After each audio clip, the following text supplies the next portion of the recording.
ଏହା ହେଉଛି ପାଚିଲା ତାଳ। ସାଧାରଣତଃ ପାଚିଲା ତାଳ ଜୁନ୍ ଜୁଲାଇ ବର୍ଷା ଋତୁରେ ମିଳେ, କିନ୍ତୁ ଏବେ ଅକ୍ଟୋବର ମାସ ଅଧାଅଧି ସମୟରେ ମୋତେ ଏଇ ପାଚିଲା ତାଳ ମିଳିଗଲା। ମୁଁ ତ ବହୁତ ଖୁସି। ଗାଁକୁ ଆସିଛି ଏଇ ପାଚିଲା ତାଳର ମଜା ନେବି। ଏଥିରେ ଆଇରନ୍ ଥାଏ, ଯାହାକି ଆମ ଶରୀରରେ ହିମୋଗ୍ଲୋବିନ୍ ତିଆରି କରିବାରେ ସାହାଯ୍ୟ କରେ। ଏଥିରେ ଜିଙ୍କ୍ ଥାଏ, ଯାହାକି ଆମ ଇମ୍ୟୁନିଟିକୁ ବଢ଼ାଇବାରେ ସାହାଯ୍ୟ କରେ। ଆଉ ଜାଣିଛନ୍ତି, ଏହା ଆମର ସ୍ମେଲ୍ ଆଉ ଟେଷ୍ଟ ବଡ଼କୁ ଡେଭଲପ୍ କରାଏ। ସେଇଥିପାଇଁ ତ କରୋନା ସମୟରେ ଆମକୁ ଜିଙ୍କ୍ ଟ୍ୟାବଲେଟ୍ ଖାଇବାକୁ ଦିଆଯାଉଥିଲା। ଏଥିରେ ମଧ୍ୟ କ୍ୟାଲସିୟମ୍ ଥାଏ, ଯାହା ଆମର ହାଡ଼କୁ ଶକ୍ତ କରେ।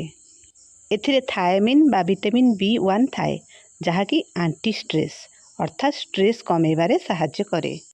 ଏଥିରେ ରାଇବୋଫ୍ଲାଭିନ୍ ଥାଏ, ଯାହା ଆମର ସ୍କିନ୍କୁ ହେଲ୍ଦି ରଖେ ଆଉ ଚୁଟି ବଢ଼ାଇବାରେ ସାହାଯ୍ୟ କରେ। ଆଉ ଆମର ପାଦ ଆଉ ଓଠ ଫାଟୁଥିଲେ ମଧ୍ୟ ରାଇବୋଫ୍ଲାଭିନ୍ ଖାଇଲେ ଭଲ ହୋଇଥାଏ। ତେଣୁ ଆପଣମାନେ ବର୍ଷକୁ ଥରେ ଏଇ ସିଜନାଲ୍ ଫ୍ରୁଟ୍ଟିକୁ ଖାଆନ୍ତୁ। ଏଇ ବର୍ଷ ମୁଁ ତାଳ ପିଠା ଖାଇବାରୁ ବଞ୍ଚିତ ଥିଲି। ଲକିଲି ଆଜି ମୁଁ ଗାଁକୁ ଆସିଛି ଆଉ ବୋଉ ବନଉଛି ତାଳ ବରା। ଚାଲନ୍ତୁ ବୋଉ ସାଙ୍ଗରେ ଆମେ ଦେଖିବା ତାଳ ବରା ତିଆରିର ପ୍ରୋସେସ୍। ବୋଉ ତାଳକୁ ଧୋଇକି ତାଳର ଚୋପା ଛଡ଼ଉଛି। ଏଇ ତାଳ ଚୋପା ଛଡ଼େଇବା ଭାରି କଷ୍ଟ। ବୋଉ କେମିତି ଛଡ଼ଉଛୁ? ବୋଉ ହସିଲା। ଏବେ ତାର ଚୋପା ଛଡ଼େଇବା ବୋଉ ଆରମ୍ଭ କରିଦେଇଛି। ତାଳ ବରା କରିବା ପାଇଁ ପ୍ରଥମେ ଆପଣ ପାଚିଲା ତାଳ ନେବେ।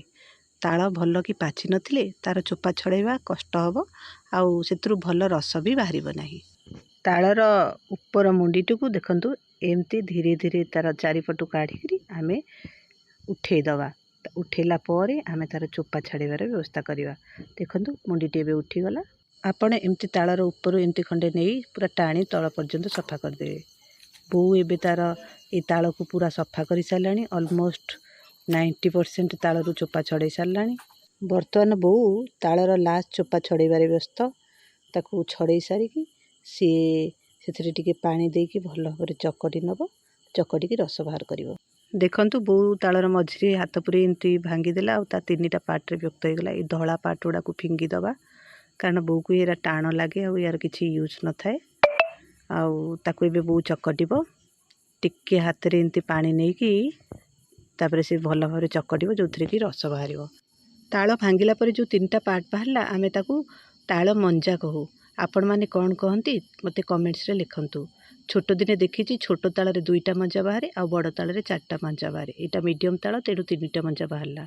ଏବେ ବୋଉ ପନିକିରେ ତାଳରୁ ରସ ସବୁ ବାହାର କରୁଛି।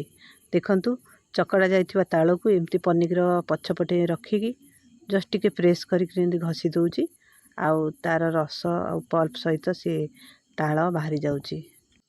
ଏମିତି ସବୁ ରସ କାଢ଼ିଦେଲା ପରେ ଏଇ ବାକି ଯାହା ବଳିଯାଉଛି ମଞ୍ଜାଟି, ଏବେ ରସ ଗଲା ପରେ ୟାକୁ ଆମେ ଖୁକୁଣ୍ଡି କହିବା। ଏଥିରୁ ଖୁକୁଣ୍ଡି ବାହାରେ। ଏଇ ଖୁକୁଣ୍ଡିକୁ ଆମେ ମାଟିରେ ପକାଇଦେବା, ଆଉ ସେଥିରୁ ଗଜା ବାହାରିବ, ଆମେ ତାକୁ ଖାଇବା। ବୋଉ ଆଉ ଗୋଟେ ତାଳକୁ ବି ଏମିତି ପ୍ରୋସେସ୍ରେ ଏବେ ଛଡ଼େଇକିରି ତା ରସ ବାହାର କରିବ। ବୋଉ ପ୍ରାୟ ସବୁ ତାଳ ମଞ୍ଜାରୁ ରସ ବାହାର କରିସାରିଲାଣି। ଏବେ ସେ ଗୋଟେ ଚଲା ନେଲା, ଆଉ ଏଇ ଚଲାରେ ଏମିତି ଘଷିକିରି ସେ ସବୁ ଯେଉଁ ପଲ୍ପ ରହିଯାଇଥିଲା, ମାନେ ତାର ପାରୁ ଅଂଶ, ତାକୁ କାଢ଼ି ଦେଉଛି। ଏଇଭଳି ଭାବରେ ବୋଉ ସବୁ ତାଳ ରସକୁ ଏଇ କଡ଼େଇରେ କଲେକ୍ଟ କରି ନେଇଛି। ଏବେ ଗ୍ୟାସ୍ ଅନ୍ କରିକି ଆମେ ଏଇ ତାଳ ରସକୁ ପ୍ରଥମେ ଫୁଲ୍ ଫ୍ଲେମ୍ରେ ବସେଇବା। ଆଉ କିଛି ସମୟ ପରେ ଫୁଟିଗଲା ପରେ ଆକୁ ଆମେ ସିମ୍ ଆଞ୍ଚକୁ ଆଣିବା। ଏଥିରେ 1/2 ଚାମଚ ଲୁଣ ଆଡ଼୍ କରିବା, ତାପରେ ଘାଣ୍ଟି ଦେବା। ଏବେ ଦେଖନ୍ତୁ ତାଳ ରସ ଫୁଟିଲାଣି। ଏବେ ଗ୍ୟାସ୍କୁ ଆମେ ସିମ୍ କରିଦେବା, ଆଉ ତାକୁ ଏମିତି ରାଉଣ୍ଡ ରାଉଣ୍ଡ କରିକି ଘାଣ୍ଟିବା। କଣ୍ଟିନ୍ୟୁଅସ୍ଲି ଘାଣ୍ଟିବେ, ନହେଲେ ତଳ ଲାଗିଯିବ। ଆମର ତାଳ ରସ ଏବେ ହେଇଗଲାଣି। ଆମେ ଗ୍ୟାସ୍କୁ ବନ୍ଦ କରିକି ତାକୁ ଓଭରନାଇଟ୍ ଏମିତି ରଖିଦେବା।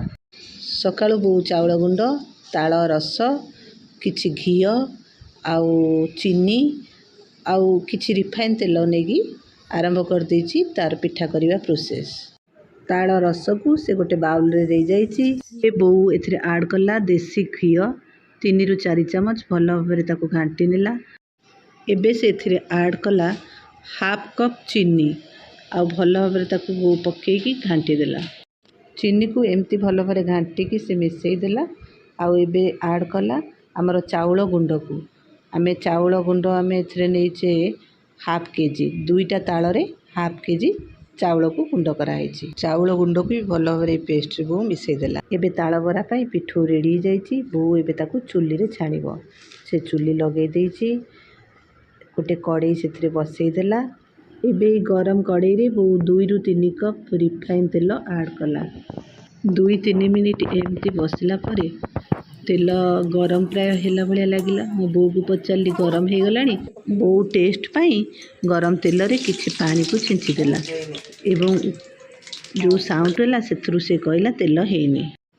2 मिनिट पर बो एबे पुणी सेमती पानी नेला आउ तेल रे छिंची देला। एबे जो साउंड हैला बो कहला एबे तेल गरम हो गलानी आउ सी एबे सेथिरे बरा पकेइबो।